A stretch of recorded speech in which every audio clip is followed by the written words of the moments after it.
আসসালামু আলাইকুম। অনেক প্রতীক্ষার পর আজকে আমরা ভিডিওটা রেডি করেছি আপনাদের জন্য। অনেকেই দেখতে চেয়েছিলেন যে আমরা কিভাবে কাজগুলো করে থাকি এবং এই কী ধরনের সৌন্দর্য ফুটে তোলে স্টিকো মিরর পেন্টিং, মার্বেল পেন্টিংয়ের মধ্যে। তো সেটাই আপনাদেরকে আজ আমরা দেখাচ্ছি যে আমরা কতটা সুন্দর করে এবং পরিশ্রম করে কাজটা করে থাকি। এটা হচ্ছে একটা আর্ট, আর আপনারা জানেন যে শিল্পীর একটা আর্টের পিছনে কী ধরনের সময় ব্যয় করতে হয়। তো আমরা এটার পিছনে বেশ কয়েক বছর ধরেই সময় দিচ্ছি এবং অনেক চেষ্টার পরে আজকে আমরা সফল হয়েছি বাংলাদেশে মেটেরিয়াল আনা এবং কাজ করার ক্ষেত্রে কাজ করার জন্য। কারণ হচ্ছে এক একটা কাজের জন্য এক একটা মেটেরিয়ালের প্রয়োজন হয়। তো সব মেটেরিয়াল আমাদের দেশে পাওয়া যায় না। তো বেশিরভাগ মেটেরিয়ালগুলো আমাদের দেশের বাইরের থেকে এনে কাজ করতে হয়।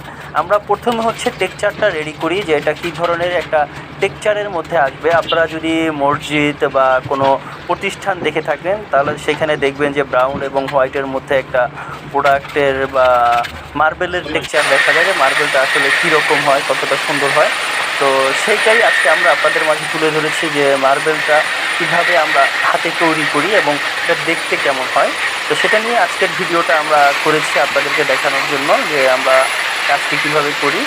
এটার মধ্যে বিশেষ কিছু জিনিস হচ্ছে, যেরকম সেন্ডিংয়ের বিষয়টা, সেটা আমরা মাথায় রেখে কাজ করি। সেন্ডিং এবং বুফিংয়ের বিষয়টাও মনে রাখতে হবে, কারণ হচ্ছে যে সেন্ডিং করার পর সেন্ডিং করে ছেড়ে দিলেই হবে না, সেটাকে বুফিং করে সম্পূর্ণ ওয়াটারপ্রুফ করে আমরা কাজটাকে ছেড়ে দিই। ধন্যবাদ।